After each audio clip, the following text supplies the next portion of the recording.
咦，怎么会有个蛋糕呢？肯定是小熊良心发现了。记得今天是我的生日，生日快乐！就是这蛋糕怎么？妈，难得的惊喜，你怎么能先看呢？是不是又要来耍我？哪里？这是慕斯蛋糕，而且还是半成品呢，还需要加工的啦。好吧，那我等着。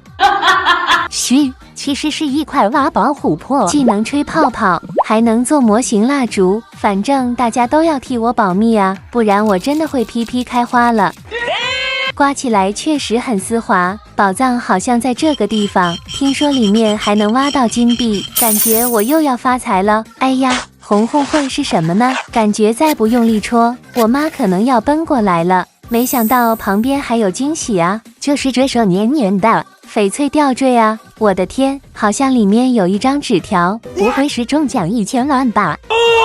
你来告诉我这是什么意思，就非常无语喽！呀呀呀！活的吗？这是看着有点儿害怕。有谁能告诉我里面是一只什么？不会这样就没了吧？突然觉得我花50块钱值得了。紫色翡翠啊，这颜色绝了，闪闪发光，谁都不能跟我抢。恐龙蛋吗？这是一不小心就被我弄破了。不过我还是要敲一下看，这是玩我的吗？这么小。